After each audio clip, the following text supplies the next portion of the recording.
पहले आपको रामदेवरा लेकर चलते हैं। मुख्यमंत्री वचनलाल शर्मा संबोधित करें, क्या कुछ कह रहे हैं सुनिए सर। का आयोजन हो रहा है। इस कुंभ के आयोजन के शुभ अवसर पर मंच पर विराजमान सबसे पहले मैं हमारे संत गणों के चरणों में प्रणाम करता हूं। मंच पर विराजमान राष्ट्रीय स्वयंसेवक संघ के वरिष्ठ प्रचारक, जिनका कि पोखरण जैसलमेर ही नहीं पूरे राजस्थान के अंदर राष्ट्रीय भावना को जगाकर एक संस्कार पैदा करने का काम किया, ऐसे वरिष्ठ प्रचारक श्री सुरेश चंद जी, गदीपति बाबा रामदेव ट्रस्ट श्री राव ओम सिंह जी, हमारे क्षेत्र के क्षेत्र प्रचारक राष्ट्रीय स्वयंसेवक संघ, जिनका हमेशा मार्गदर्शन मिलता है, ऐसे सम्मानीय निम्माराम जी, कैबिनेट में मेरे साथी चिकित्सा एवं स्वास्थ्य मंत्री सम्मानीय गजेंद्र सिंह जी खीपसर साहब, इस ऐतिहासिक भूमि के जिसको पूरी दुनिया पोखरण के नाम से जानती है और पोखरण के काम से जानती है, यहाँ के हमारे लोकप्रिय विधायक और संत सम्मानीय Pratappuri ji, Bhamasa Shrimati Mahesh Bhagwati ji, Baldawa foundation Hyderabad, Bhamasa nursing group के एमडी नरसी कुलरिया जी, राष्ट्रीय अध्यक्ष सक्षम डॉक्टर दयाल सिंह जी, एनएचएम निदेशक डॉक्टर अमित यादव जी, महासचिव नेत्र कुंभ खेताराम जी लीलड़ साहब, राष्ट्रीय संगठन मंत्री सक्षम श्री चंद्रशेखर जी और प्रदेश के संगठन मंत्री सक्षम श्री कमल कुमार जी और मंच पर बैठे सभी अतिथिगण और मेरे सामने बैठे सभी हमारे जनप्रतिनिधि और वो सभी जो इस अच्छे काम के लिए अच्छे मन से और अच्छे भाव से इस नेत्र कुंभ में जुड़ने वाले सभी मेरे भाई और बहनों, सबसे पहले तो मैं आप सभी का वंदन करता हूं, अभिनंदन करता हूं, आप सभी को मैं प्रणाम करता हूं। यह मेरा सौभाग्य है कि आज मुझे उस गौरवशाली और पावन धरा पर आने का अवसर प्राप्त हुआ है, जिसकी पहचान लोक देवता बाबा रामदेव जी की पुण्य भूमि के रूप में होती है, जिसकी पहचान भारत को परमाणु शक्ति संपन्न बनाने वाली परीक्षण भूमि के रूप में होती है, जिसकी पहचान रेत के धौरों की धरती के रूप में भी होती है, जिसकी पहचान पर्यटकों के स्वर्ग के रूप में, जिसकी पहचान देश के पश्चिमी सीमा के प्रहरी के रूप में भी होती है। क्योंकि हमारा यह क्षेत्र पर्यटन के रूप में भी दुनिया में जाना जाता है। ये हमारा जैसलमेर, हमारा बाड़मेर, हमारा फलौदी, इसकी पहचान ही अलग है। मैं शौर्य एवं पराक्रम और आध्यात्मिक इस संगम स्थली को, इस जैसलमेर को और पोखरण को मैं नमन करता हूं, इसको अभिनंदन करता हूं। इस पावन भूमि में बाबा रामदेव जी ने अवतरित होकर सामाजिक समरसता की स्थापना की, समाज के गरीब वंचित लोगों को पीड़ा दूर करने का काम किया। यह प्रसन्नता की बात है कि लोक देवता बाबा रामदेव जी के मेले के शुभ अवसर पर आंखों के इलाज के लिए जिस उद्देश्य से महाशिविर का आयोजन किया जा रहा है, जिसमें मेले में आने वाले लगभग 1.25 लाख से अधिक श्रद्धालुओं की आंखों की जांच भी होगी और वो भी निःशुल्क होगी। इस आयोजन के लिए मैं उन सभी को जो इसके आयोजन करता है मैं दिल की गहराइयों से उनको बहुत बहुत अभिनंदन करता हूं, उनका मैं स्वागत करता हूं। मित्रों, ये पंडित दीनदयाल उपाध्याय के अंत्योदय की परिभाषा को परिभाषित करता है। बाबा साहब भीमराव अंबेडकर के उस सपने को साकार करता है कि जो अंतिम पंक्ति में जो व्यक्ति खड़ा है, जिसको आवश्यकता है, उस आवश्यकता की पूर्ति करने के लिए ये महाकुंभ लगा है। इसके लिए मैं उन सभी भाइयों को जो 1 महीने रह करके इसमें सेवा कर रहे हैं, उनको भी मैं प्रणाम करता हूं, जो पूरा समय दे करके इसमें सेवा करने वाले हैं। इसके अलावा 11,000 से अधिक श्रद्धालुओं की आंखों का निःशुल्क ऑपरेशन उनके मूल निवास स्थान के नजदीक चिकित्सालय में कराने की व्यवस्था की जा रही है। बाबा रामदेव जी द्वारा दिखाए गए मानव सेवा के मार्ग में चलते हुए यशस्वी प्रधानमंत्री नरेंद्र मोदी जी के नेतृत्व में 11 साल से केंद्र सरकार, उनके मार्गदर्शन में हमारी सरकार 1.5 साल से अनेक जन कल्याणकारी कार्य कर रही है। और मित्रों, मैं आपसे कहना चाहता हूं, यह सेवा का भाव हमारे अंदर से होता है। यह सेवा का भाव हमारे विचार में, हमारी संस्कृति में है। और इसीलिए हम कहते हैं कि हमारे भाव को लेकर के जब हम चलते हैं तो दुनिया में भारत जैसी संस्कृति आपको कहीं देखने को नहीं मिलेगी। इस पर हमें गर्व होता है। नेत्र स्वास्थ्य को लेकर हमारी सरकार निरंतर प्रयास कर रही है ताकि प्रदेशवासियों के जीवन में खुशियां, रोशनी फैलाती रहे। प्रदेश में हर साल लाखों लोगों को मुफ्त मोतियाबिंद सर्जरी की जा रही है। नेत्र चिकित्सकों और सहायकों को नवीनतम तकनीक का प्रशिक्षण और आधुनिक उपकरण प्रदान किए जा रहे हैं। नेत्रदान के माध्यम से कॉर्निया प्रत्यारोपण को बढ़ावा दिया जा रहा है, जिससे हजारों लोगों की दृष्टि प्रदान की गई है और उनके जीवन में उजियारा लाने का काम हो रहा है। हमने मुख्यमंत्री आयुष्मान आरोग्य योजना यानी मां योजना शुरू की है, जिसमें गरीब वंचित परिवारों को ही नहीं बल्कि सभी प्रदेशवासियों को 25 लाख रुपए तक का निःशुल्क इलाज कराने का काम भी हम कर रहे हैं। यह सिर्फ एक स्वास्थ्य बीमा योजना नहीं है, बल्कि लाखों जिंदगियों को बचाने का एक मानवीय संकल्प है। इस योजना में हर रोज करीब 10,000 लोगों का 10 करोड़ रुपए की राशि का कैशलेस उपचार किया जा रहा है। 10 करोड़ राशि देकर के 10,000 लोगों का उपचार किया जा रहा है। मां भाऊचर योजना लागू कर प्रतिमाह 25,000 गरीब गर्भवती महिलाओं को निःशुल्क सोनोग्राफी की सुविधा दे रहे हैं। अब तक करीब 2,87,000 महिलाओं को इस योजना के तहत भाऊचर दिए गए हैं। बुजुर्गों के लिए, क्योंकि हमारी परंपरा है, हमारे घर में हमारे बुजुर्ग, हमारे माता बहनें होती हैं, हमारे ताऊ जी होते हैं, हमारे दादा होते हैं, उनकी सेवा करने का हमारा काम है। उसके लिए हमारे बुजुर्गों के लिए हमने रामाश्रय वार्ड, जिनमें बुजुर्गों का परिवार के सदस्य की तरह ख्याल रखा जा रहा है, करीब 22 लाख बुजुर्गों का इसका फायदा देने का काम हमारी सरकार ने किया है। राज्य में 300 से अधिक नए जनऔषधि केंद्र खोले गए हैं। राज्य के 8,500 से अधिक चिकित्सा संस्थानों को आयुष्मान आरोग्य मंदिर से जोड़ा गया है। चिकित्सा एवं स्वास्थ्य विभाग में लगभग 24,000 पदों की भर्ती भी हमने की गई है।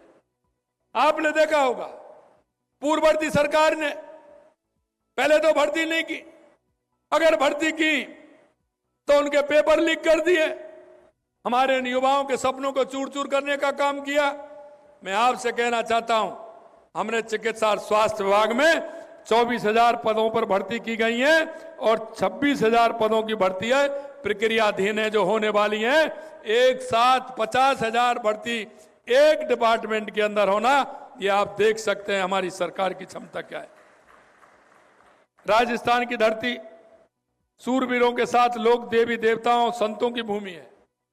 यहाँ पग पग पर आस्था का धाम, जहाँ प्रदेश के अलावा लाखों की संख्या में दूर दूर से श्रद्धालु आते हैं। हमने स्थानों पर मूलभूत सुविधाओं का विकास करने का काम हमारी सरकार कर रही है।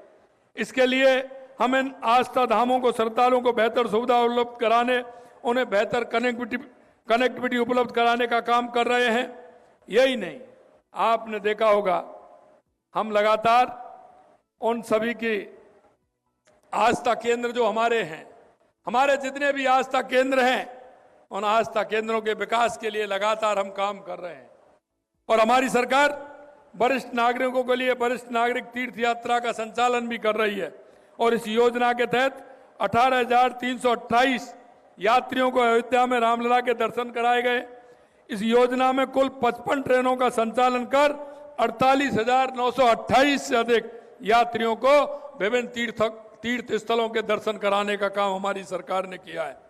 करीब 6,000 श्रद्धालुओं को हवाई यात्रा से नेपाल के भगवान पशुपतिनाथ के दर्शन कराए गए हैं। और आपने देखा होगा ये नेत्र कुंभ हमारे महाकुंभ के अंदर भी लगा था, लेकिन राजस्थान सरकार की तरफ से पहली बार वहां श्रद्धालुओं के लिए राज्य सरकार ने एक विशेष कैंप स्थापित किया, जिसमें निःशुल्क भोजन, चिकित्सा, सुरक्षा, रुकने की व्यवस्था, ये सारी व्यवस्थाएं हमारी सरकार ने महाकुंभ के अंदर की थी। मैं आपको इतना और बताना चाहता हूं, हमारे आस्था के धाम हैं जिनसे हमें प्रेरणा मिलती है, उन आस्था के केंद्रों को भी हमने विकसित करने का काम किया है। देश के यशस्वी प्रधानमंत्री नरेंद्र मोदी जी के नेतृत्व में लगातार हमारी आस्था के केंद्रों का विकास किया जा रहा है। हमारे प्रधानमंत्री जी कहते हैं कि विकास भी और विरासत भी। हम उनके उस उद्देश्य को लेते हुए कि हमारा विकास भी होना चाहिए, लेकिन हमारी विरासत को भी आगे बढ़ाना चाहिए, उस उद्देश्य को लेकर के लगातार हमारी सरकार काम कर रही है। और माननीय प्रधानमंत्री जी के नेतृत्व में 2047 का जो विजन विकसित भारत का है, हम विकसित राजस्थान के विजन को लेकर के भी चल रहे हैं। प्रदेश में सतही जल की उपलब्ध कराने के लिए हमने राम जल सेतु, यमुना वाटर, इन सब के लिए लगातार हम काम कर रहे हैं। और मैं आपको बताना चाहता हूं कि जो हमारी इंदिरा गांधी नहर है, हमारी गंग नहर है, जिसका पानी हनुमानगढ़, गंगानगर होते हुए बीकानेर, फलौदी, जैसलमेर, बाड़मेर के लिए आता है, उसके लिए भी हमने 4,000 करोड़ रुपए देने का काम किया है, जिससे हमारे ठेठ जैसलमेर तक उसका पानी पहुंच सके। लगातार हमारी सरकार पानी के लिए काम कर रही है। कैच द रेन के माध्यम से प्रधानमंत्री जी का जो डीम प्रोजेक्ट है, कैच द रेन के माध्यम से कर्मभूमि से मातृभूमि के लिए लगातार हम काम कर रहे हैं। जल संरक्षण के लिए हम काम कर रहे हैं। वंदे गंगा जल संरक्षण जन अभियान हमने चलाया है, जिसमें राजस्थान के अधिकतर लोगों का उसमें हमें सहयोग मिला है। मैं आपसे इतना ही कहना चाहता हूं, हमारे देश के यशस्वी प्रधानमंत्री नरेंद्र मोदी जी कहते हैं कि देश के अंदर 4 जातियां हैं जिनका अगर विकास होगा तो हमारे देश का और हमारे प्रदेश का विकास होगा। वो जाति हैं, हमारी महिला है, हमारा युवा है, हमारा किसान है, हमारा मजदूर है। हम उनको साथ लेकर के चल रहे हैं और लगातार हमारी सरकार उनके उत्थान के लिए काम कर रही है। और अभी आपने देखा होगा पंडित दीनदयाल उपाध्याय अंत्योदय संबल पखवाड़ा भी हमने मनाया था, जिसमें लगातार नीचे तक के हमारे काम हुए हैं। और यही नहीं मेरे भाइयों, इस कांग्रेस ने हमेशा गरीबी हटाओ का नारा दिया है, लेकिन कांग्रेस का कभी गरीबी से नाता नहीं रहा, कभी उनसे वास्ता नहीं रहा। और इसी कारण मैं आपसे कहना चाहता हूं, अगर गरीब की कोई परिभाषा है तो देश के यशस्वी प्रधानमंत्री नरेंद्र मोदी जी के नेतृत्व में गरीब कल्याण की योजनाओं को लेकर के 2014 के बाद उस गरीब के सपनों को साकार करने का काम किया है, तो देश के यशस्वी प्रधानमंत्री नरेंद्र मोदी जी ने किया। मैं आपको कहना चाहता हूं, क्या आप बदलता हुआ भारत नहीं देख रहे हैं?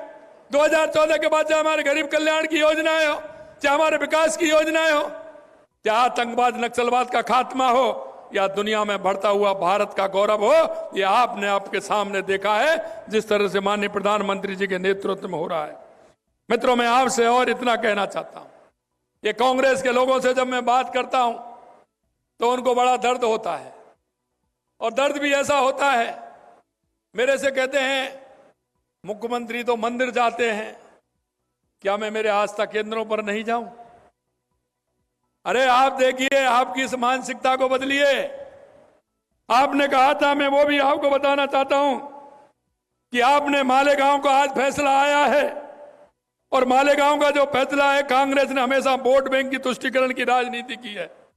उन्होंने हिंदू टेरर जैसा अपमानजनक झूठ फैलाया था, निर्दोष साधु संतों के साथ पूरे समाज की गरिमा को निशाना बनाया था। मैं आपसे कहना चाहता हूं, हाल ही में अपने भाषण में केंद्रीय हमारे गृह मंत्री जी ने कहा था, उन्होंने कहा और दृढ़ता के साथ कहा कि हिंदू कभी आतंकी नहीं हो सकता, हिंदू कभी आतंकी नहीं हो सकता, क्योंकि ये हमारे संस्कार में, हमारे विचार में है। अरे हम तो वसुधैव कुटुंबकम की भावना के साथ चलते हैं। अरे हम तो हमारे चलते हैं तो पैर से देखते हैं कहीं चींटी तो नहीं आ गई। हम तो उस संस्कारी लोग हैं। आप किस तरह की बात करते हैं, लेकिन कांग्रेस ने हमेशा तुष्टीकरण के आधार पर बात की। और मैं आपको कहना चाहता हूं, आज माले गांव ब्लास्ट केस में सभी आरोपियों का बरी होना इस सत्य की पुष्टि करता है कि हिंदू कभी आतंकवादी नहीं हो सकता। आज मालेगांव के दुष्प्रचार का अंत हो गया, दूध का दूध और पानी का पानी हो गया। आज का ये ऐतिहासिक निर्णय न्याय की जीत है और उन सभी सनातनियों के लिए गर्व का विषय है, क्योंकि हिंदू को सिर्फ अपनी नहीं पूरे संसार के कल्याण की बात करता है, पूरे संसार के कल्याण की बात करता है। मैं मित्रों आपसे इतना कहना चाहता हूं, जब ये जाते हैं कहते हैं मुख्यमंत्री मंदिर जाता है, मुख्यमंत्री जी कहते हैं, कभी कहते हैं मुख्यमंत्री भजन करते हैं। अरे मैं आपसे कहना चाहता हूं, भजन तो आपको भी करना ही होगा, भजन तो आपको भी करना होगा। इन झूठे वादों से और आपकी जादूगरी से कुछ होने वाला नहीं है। ये तो मेहनत से होगा, मेहनत से होगा और अपने विचार और संस्कार से होगा। इसलिए मेरे भाई और बहनों, मैं कहना चाहता हूं, हमारे देश के यशस्वी प्रधानमंत्री नरेंद्र मोदी जी के नेतृत्व में लगातार हम सामाजिक सरोकार के कार्य करते हैं, चाहे वो स्वच्छता को लेकर के हो, चाहे बेटी बचाओ बेटी पढ़ाओ को लेकर के हो, या पर्यावरण को लेकर के हो। लगातार हम काम करते हैं। कांग्रेस ने कभी 70 साल में ध्यान दिया था क्या? उन्होंने कभी स्वच्छता की परिभाषा को पहचाना था क्या? हमारे लिंगनपात की स्थिति खराब हो रही थी, कभी उन्होंने देखा था, जिससे समाज में विसंगतियां पैदा हो जाती।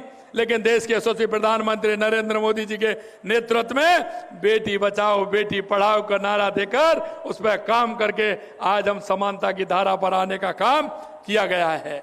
आज क्योंकि राजस्थान को आवश्यकता है, सबसे ज्यादा राजस्थान को आवश्यकता है एक पेड़ मां के नाम। मैं आपके माध्यम से कहना चाहता हूं, पिछली बार देश के यशस्वी प्रधानमंत्री नरेंद्र मोदी जी के नेतृत्व में हमने 7 करोड़ पौधे लगाने का काम किया। 7 करोड़ का हमने लक्ष्य लिया, 7.5 करोड़ पौधे लगाए और अब की बार हमने 10 करोड़ पौधे लगाने का काम किया है। 7 करोड़ से ज्यादा पौधे हमने लगा दिए। अभी तो ये जुलाई है, अगस्त और सितंबर का महीना बाकी है। मित्रों, मैं इसलिए आपसे और निवेदन करूंगा कि इस एक पेड़ मां के नाम में आप अपनी पूरी सहभागिता के साथ काम करें और हमारे राजस्थान की इस पवित्र भूमि को हम पर्यावरण की भूमि बनाएं, पर्यावरण से मुक्त भूमि बनाएं। हम ऐसी भूमि बनाएं जहां पर्यावरण की कहीं किसी तरह से कोई परेशानी नहीं हो। पिछले साल हमने जिस तरह से मैंने आपको बताया, और एक और मैं कहना चाहता हूं कि हमारा कोई भी त्योहार हो, हमारा त्योहार संदेश देने का काम करता है। मित्रों, हम नदियों को पूजते हैं, हम पहाड़ों को पूजते हैं, हम वृक्षों को पूजते हैं। और आपने देखा होगा राजस्थान में हरियाली तीज का तो अलग ही उल्लास है। हमारा हरियाणा और राजस्थान, और हरियाणा और राजस्थान अग तीज के दिन 27 तारीख को एक साथ 2.5 करोड़ पौधे लगा करके राजस्थान की जनता ने बताया कि ये हरियाणा और राजस्थान है। अंत में मैं आपसे इतना कहूंगा कि जो ये नेत्र कुंभ है, ये मेरे को याद दिलाता है जब मैं ग्राम पंचायत का सरपंच था। तो जब सरपंच था तो मैंने ग्राम पंचायत से ये नेत्र चिकित्सालय मैंने लगवाया था। उस समय ये 2002-3 की बात है जब मैंने लगवाया था। तो कितने लोगों की दुआ इसमें मिलती है, कितने लोगों की भावनात्मक इससे जुड़ाव होता है। मैं निश्चित रूप से जब पहले दिन मेरे पास गए थे माननीय कमल जी, माननीय चंद्रशेखर जी, तो मैंने उनसे कहा था कि ये पुण्य कार्य आप कर रहे हैं, निश्चित रूप से राजस्थान की इस भूमि का सौभाग्य है और आप बाबा रामदेव की उस पुण्य भूमि पर कर रहे हैं। आप करिए, आपको किसी भी प्रकार की कोई कमी नहीं आएगी। आप इस काम को, एक नेक काम को आप कर रहे हैं। अभी हमारी बहन जी ने कहा था, बहन जी ने कहा मुझे पता है कि हमारे कितने ऐसे संगठन हैं जो सामाजिक सरोकार के कार्य कर रहे हैं। अगर इन कांग्रेस के लोगों को अगर कोई पूछे कि आपका कोई एक भी संगठन ऐसा है क्या वो सामाजिक सरोकार के कार्य करता है, क्या आप किसी के दुख में दर्द में शामिल होते हैं, क्या आपको किसी नागरिक की चिंता है, क्या आप किसी नागरिक के बारे में सोचते हैं तो सिर्फ अपने परिवार के बारे में सोचते हैं तो सिर्फ अपने बारे में सोचते हैं। क्योंकि हमारे ये संस्कार हैं, हमारा ये ऐसा संगठन है कि हमेशा राष्ट्र के भाव को ध्यान में रखते हुए समाज के उस व्यक्ति को जिसको आवश्यकता है उसके जीवन में किस तरह से खुशहाली आए और उसके लिए सोचते हैं। बहन जी, मैं आपको धन्यवाद देना चाहता हूं। आप चिंता मत करिए। आपने हमसे कहा है कि सक्षम के लिए आप एक अच्छा, हमारे राजस्थान की राजधानी जयपुर में आप एक अच्छा केंद्र खड़ा करना चाहती हैं। मैं आपको कहना चाहता हूं, आप अपने जो संस्था के हैं उनको भेज दीजिएगा, मैं उनको जगह दिखा दूंगा जहां जहां है। निश्चित रूप से हमारी सरकार आपको देगी और एक अच्छे काम के लिए, एक सुंदर काम के लिए, एक ऐसे काम के लिए तो लगातार चलने वाला है, हमारे उन ऐसे लोगों को सुविधा देने वाला है। मैं बहुत बहुत धन्यवाद देता हूं आपको और आपके उस संगठन को जो एक आगे बढ़ करके एक नेक कार्य के लिए, पुण्य कार्य के लिए आप काम कर रहे हैं। निश्चित रूप से हमारी सरकार आपके साथ है, पूरी तरह से काम करेगी। ये बाबा रामदेव जी के प्रति सच्ची श्रद्धा और मानव कल्याण के, उनके आदर्शों के प्रति हमारी प्रतिबद्धता का प्रतीक है। ये ऐसे ही नहीं होता है, ये बाबा की कृपा से हुआ है। ये बाबा की कृपा हमारे ऊपर हुई है। हमको इस तरह का ज्ञान उन्होंने दिया कि ये नेत्र कुंभ कहां हो सकता है कि ये बाबा रामदेव की उस पुण्य भूमि पर हो सकता है। जब वो इतना कर रहे हैं तो निश्चित रूप से हमें इस कुंभ में बढ़ चढ़ के हिस्सा लेना चाहिए। मैं इस अवसर पर बाबा रामदेव जी को नमन करता हूं और उनसे निरोगी, सुखी, समृद्ध एवं विकसित राजस्थान की कामना भी करता हूं। अंत में मैं इतना जरूर आपसे कहना चाहता हूं, वैसे यहां आप लोग हैं, आप लोग दिन रात कर रहे हैं, लेकिन अंत में मैं इतना कहना चाहता हूं कि आप देखेंगे जिस संकल्प के साथ आपने हमारी सरकार को बनाया था। मैं कभी कभी एक पेपर लेकर के जाता हूं और जब मैं ये पेपर लेके जाता हूं तो इस बात पर कांग्रेस के लोग नहीं बोलते हैं। मैं कहता हूं कि 1.5 साल बनाम 5 साल, और 1.5 साल बनाम 5 साल में इसलिए कहता हूं कि मेरे पास पेपर है, लेकिन कांग्रेस के लोग मेरे इस पेपर का जवाब नहीं देते। अनर्गल बातें करते हैं, झूठी बातें करते हैं, ऐसी बातें करते हैं जिनसे कोई मतलब नहीं है। अरे आप काम करिए, आप छोड़ दीजिए, आपको कोई जनता आपको ज्यादा आपके उससे लेने वाली नहीं है, क्योंकि आपने काम ही इस तरह के किए हैं। मैं तो सिर्फ इतना चाहता हूं कि हमने जो काम किया है उसके लिए आप बताएं कि हमने 1.5 साल में और आपने 5 साल में किए, वो हमने 1.5 साल में करके बताए हैं। अंत में मैं आपसे इतना कहूंगा मेरे भाई और बहनों, क्योंकि सरकार लगातार काम कर रही है, आपने जो विश्वास किया उस विश्वास के साथ कर रही है, लेकिन आपसे इतना ही निवेदन करना चाहता हूं, हमारे बीच में कोई भी ऐसा व्यक्ति हो जो अंतिम पायदान पर खड़ा है, जिसको आवश्यकता है। कभी कभी हम देखते हैं दिए तले अंधेरा होता है, हम सबको देखते हैं, बात भी करते हैं, लेकिन हमारे पड़ोस में, हमारे गांव में, हमारे मोहल्ले में, हमारी कॉलोनी में कोई ऐसा व्यक्ति है क्या जिसको सरकार की योजनाओं की आवश्यकता है? क्या हम ऐसे लोगों को छटनी करके सरकार की योजनाओं को लाभ नहीं दिला सकते? मैं आपसे विनती करता हूं मेरे भाई और बहनों, कभी कभी ऐसा होता है कि हमारे परिवार में, हमारे पड़ोस में, हमारे यहाँ काम करने वाली, आने वाली बाई, हमारे काम करने वाले, हमारे और पड़ोसी जो भी कोई आते हैं, उनके यहाँ देखिए, क्योंकि केंद्र और राज्य सरकार की योजना इतनी है कि उनको ऊपर उठाने का काम करिए, उनको सहारा देने का काम करिए। इतना मैं आपसे निवेदन करना चाहता हूं। आप अगर इस सहयोग में लगोगे तो निश्चित रूप से गांव में जो गरीब है, अंतिम पंक्ति में खड़ा है, उसको हमारी योजनाओं का लाभ ठीक प्रकार से मिल पाएगा। मैं इसलिए ये बात आपसे कहना चाहता हूं कि कोरोना के समय पे जब हमने देखा था, कोरोना में हमारे भाई सेवा कर रहे थे, लेकिन कभी कभी ऐसा होता है कि हम उनसे नहीं पूछ पाते थे। वो सेवा तो हमारे साथ कर रहे थे, लेकिन उनकी स्थिति भी ठीक नहीं थी। तो देखते देखते हमें लगा कि उनको बारे में हमें पूछना चाहिए, और मैं इसीलिए आपसे निवेदन करना चाहता हूं, ऐसे जो हमारे भाई बहन हैं उनके बारे में आप चिंता करेंगे। और मैं अंत में इतना ही कहूंगा कि बाबा रामदेव की कृपा है, बंसी वाले की कृपा है। राजस्थान के अंदर आज मैंने पूछा था कितने बांध भर गए, लगभग पूरे बांध लबालब हो गए, लबालब हो गए। और मैं देख रहा था, जब मैं रास्ते में आ रहा तो बहुत बादल हो रहे थे, 2-3 दिन से वर्षा हो रही है सभी जगह। हमने कलेक्टरों से भी बात की, सभी से बात की, किसी तरह की अव्यवस्था नहीं हो। लेकिन मैं इतना कहना चाहता हूं कि रामदेव बाबा की कृपा है, बंसी वाले की कृपा है।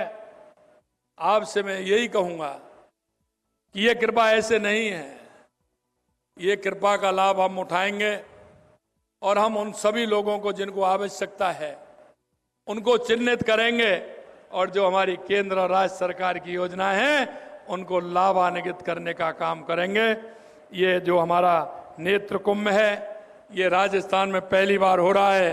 पुणे में धन्यवाद देना चाहता हूं आयोजकों को, और जो सहयोग के रूप में आज मेरे को बताया कि 1 महीने 33 दिन चलने वाला है। हमारे भाई बहन सभी लोग आए हैं, उसमें सेवा का काम कर रहे हैं।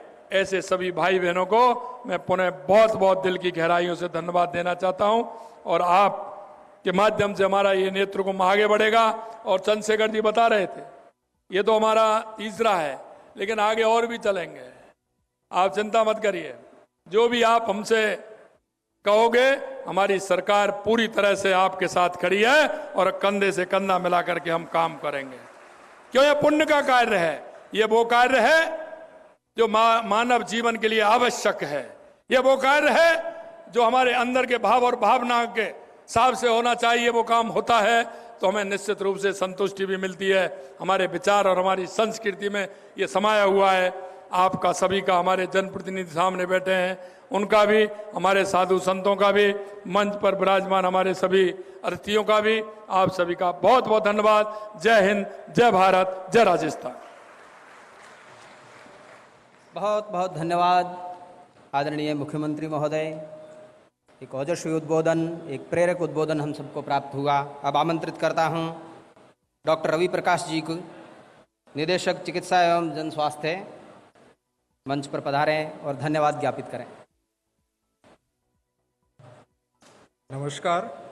बाबा रामदेव की पावन धरा पर आयोजित सेवा और समर्पण के इस कार्यक्रम में उपस्थित हमारे पूज्य संतगण, माननीय मुख्यमंत्री श्री भजनलाल जी शर्मा, माननीय चिकित्सा और स्वास्थ्य मंत्री श्री गजेंद्र सिंह जी खीवसर, आदरणीय